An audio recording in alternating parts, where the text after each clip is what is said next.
Now, if you wonder why a lot of people really swear by their Tundra trucks, here's a 2010 truck in Massachusetts, spent its whole life in Massachusetts, and has over 200,000 miles on it. Yet, for all intents and purposes, it almost looks like a brand new truck. I'm talking about the salt of Massachusetts, too. The chrome isn't even bad. It's a four-wheel drive, got a nice back seat in it. Yes, and a tiny bit of wood grain. No wood grain anywhere else, just these tiny little pieces and on the shifter. Leather seats are still in good condition. Now you expect this on the driver's side, that always happens. People getting in and out, they always rub this through and it tears a little here. You can put nice seat covers in, you can even get reupholstered, you could dye it and get that fixed if you really wanted to. Check it out, it's got 202,964 miles on it. Does the engine burn oil? No, ships perfectly fine, even though he's never touched the fluid. He's the original owner. He says it's probably too late now, but it still ships perfectly fine. Because when you get under the hood, you see the main reason people buy these things. Big old V8. It's the iForce 5.7 liter V8. And as you can see, it ain't got no stinking timing belt. It's got a timing chain. Generally, they last forever. The timing belts you're supposed to change every 100,000 miles. Relatively expensive. These have timing chains. I've never seen a timing chain ever break on one of these things. Like I say, this thing doesn't burn any oil. The only real big deal was he had to pay to replace the radiator. The plastic radiator finally broke and he had to replace that a few years ago. And if you know anything about these V8 engines that's set up, it had that stupid evap problem with a pump on the engine, but he got that fixed under warranty by Toyota. They fixed it free, no questions asked, and it's never come back after 200,000 miles. It was a design flaw. They almost all break. Once you fix it, they don't break again. And he got it fixed under warranty, so he didn't care. ABS brakes, he said, have always worked. The charging system has always worked. You can see he's replaced the battery. It's got an AutoZone Duralast. The press is original, as is the alternator. Now you see there's corrosion on the aluminum. That's just what happens here in Massachusetts. That's superficial corrosion. Now, I asked this guy, I said, this thing is so clean, what do you do, hide it? He says, no, I drive it every day. Summer, winter. If it can handle the salt on the road in Massachusetts and still look this good, shows you how solid built they are. This Tundra isn't like some of the early ones. They got frame rot, as you can see. Look at this frame. Man, it's still excellent, solid as can be, even though it's been in Massachusetts all these years. New enough, you can turn the traction control on or off. You can do the transmission for towing and hauling. And the four-wheel drive system is electronic. You can set it to two-wheel, four-wheel high, or four-wheel low, which you have to push in. Yes, not my favorite mechanical four-wheel drive like I showed in an earlier Toyota Sequoia. It was much older than this, it was mechanical, but still, it's a Toyota, it's electronic, it's never broken on a guy. They're pretty well-designed four-wheel drive systems. Now, as you can see, when we start it up, and of course it starts because it's a Toyota. He added the stereo system on it, didn't come with this, because he wanted a backup camera. So now I can see when he's backing up. It was built in San Antonio. There it is. Manufacturing Texas Incorporated. If you want the whole history, Toyota never made any bigger trucks. Then they decided to get bigger and they made the T100. And that was either made in Japan or assembled in Indiana, where the forklift truck factory used to be. But they were only V6 and Americans are like, it's not big enough. So then in Indiana, they started putting together the big old V8 Tundras. Instead of calling them T100, they called them Tundra. They kept the T and they got rid of the 100. You can tow a lot with these things, but just realize it's a big, heavy vehicle with a big V8 engine. You can make it 2- or 4-wheel drive. The gas hogs. He said he usually gets about 13 miles a gallon. And if he just goes on a highway, he might get 14 miles a gallon. And that's not pulling or towing anything. They're strong, reliable trucks. You're just going to have to spend money on gasoline. Now, with over 200,000 miles, this thing obviously is held up. And yeah, he's put a lot of gasoline in it. There's no arguing that. But it is a Toyota. And it runs perfectly fine on regular gas. You don't have to run any fancy gasoline. You can buy the cheapest gas you get your hands on. The thing will run perfectly fine. Massive brakes, front and rear. They stop fine too. To show you something about the quality of Toyotas, we'll open the back. The Tundra mat is still here, and it's not ripped or torn. Yeah, birds have pooped all over it, but even the mat they throw in these things are well made. If you want to keep it all nice inside, you can do like he did. You can go with rhino linings. They do a good job. Look how well this one's held up. Let's close the hood, take it for a ride. He drove here on the highway. He got better than 14 miles a gallon. He got 14.4 miles a gallon driving on the highway here, going 55, 60. Four-wheel drive's got no problems going over the big lump at the end of the driveway. And for a truck, it's got a good ride. All the weight does add to a better ride. You go over bumps better. And yeah, you get a little bounce here and there, but the ride is quite comfortable. As you're waiting to go out, a few cars are coming. It's got plenty enough power to take off. You step on the gas, away it goes.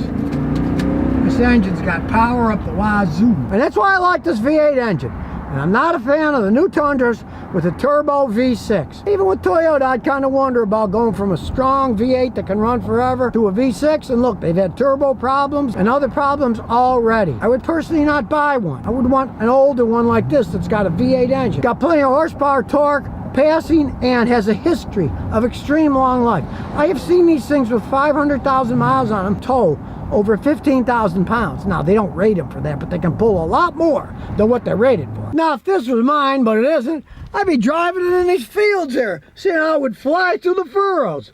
But it's somebody else's, so I'll leave that to him if he wants to. But then again, he lives in Massachusetts, and I doubt if this thing's ever seen dirt.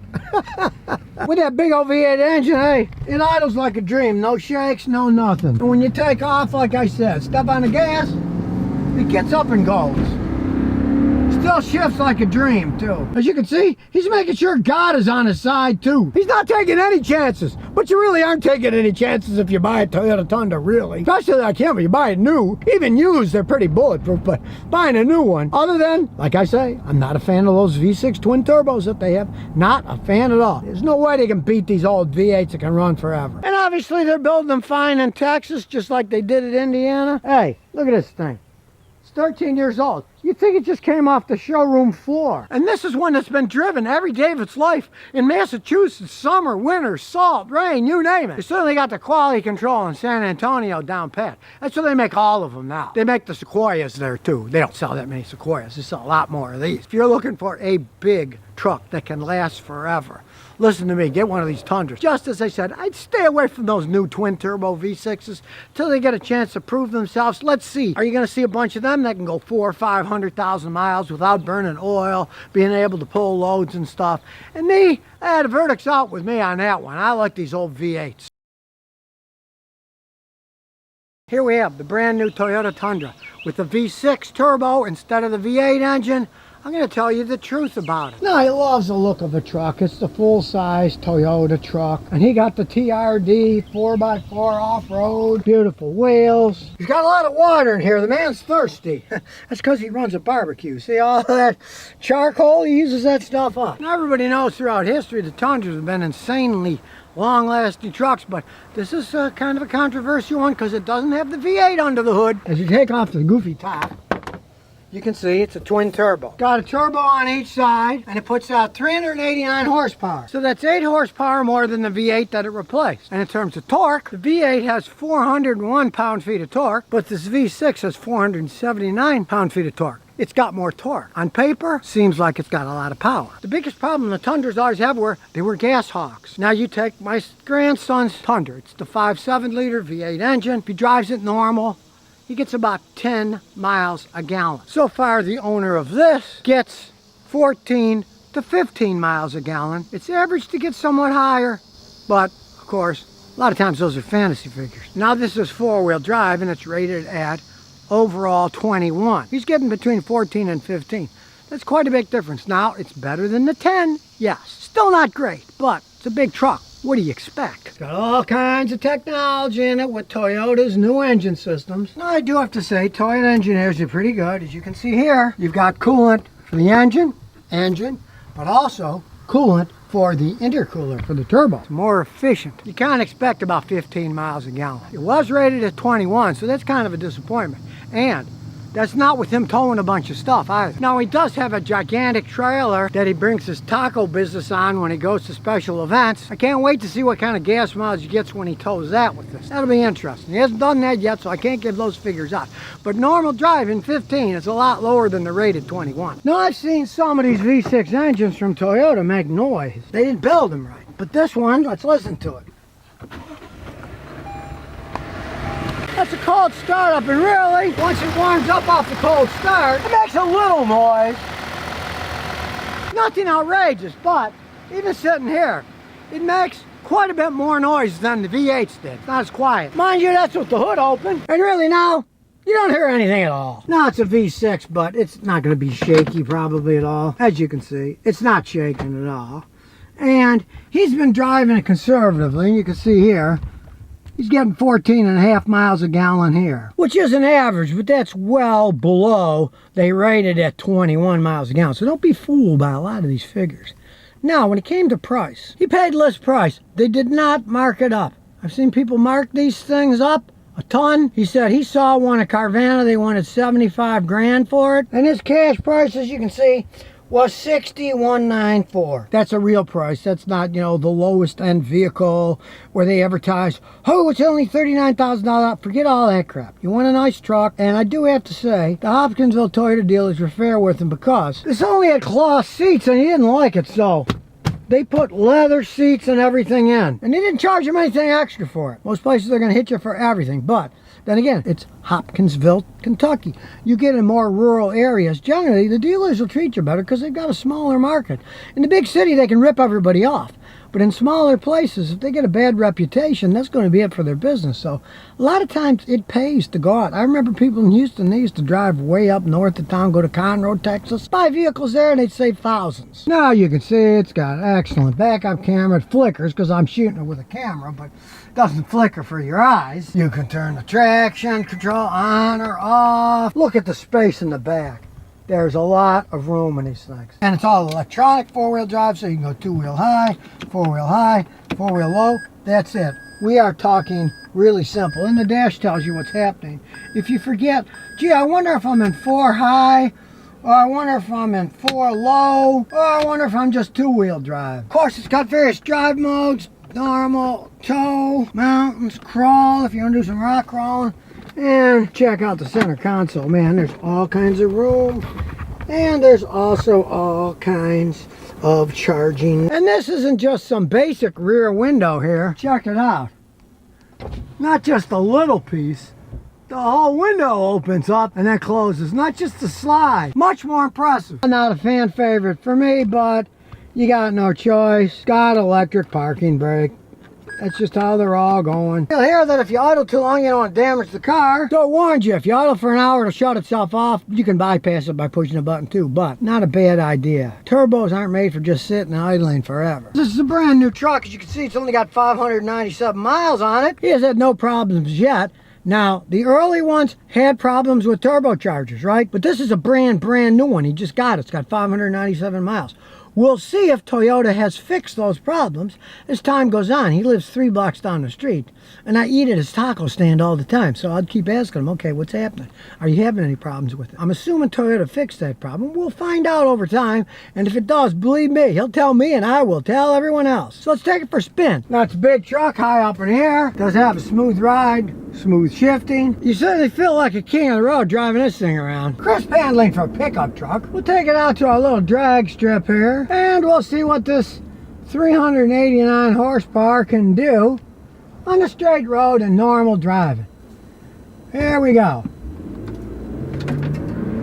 The turbos are kicking in.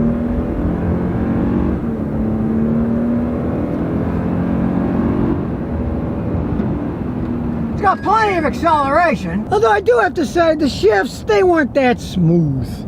A lot of people complain about that. They want to get the best gas mileage possible, but to me, it wasn't crisp enough. Now you can of course shift it yourself, okay? We'll put it down a couple gears. We'll put it in third gear. Step on it.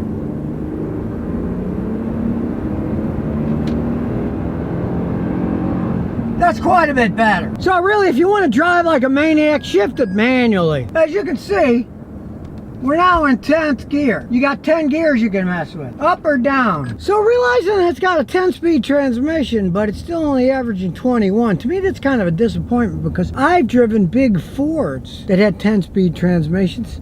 They got in the upper 20s, some of them. So, mind you, it is a Toyota. It'll probably last forever if you take care of it. I still like the V8s better, the grunt. the noise, the acceleration. This may have twin turbos, but with that 10-speed transmission, the old 5.7 V8s had more pickup. And that just shows you that torque rating can be misleading, because this has quite a bit more torque than the V8, but it doesn't feel that way. So if you never want to miss another one of my new car repair videos, remember to ring that bell.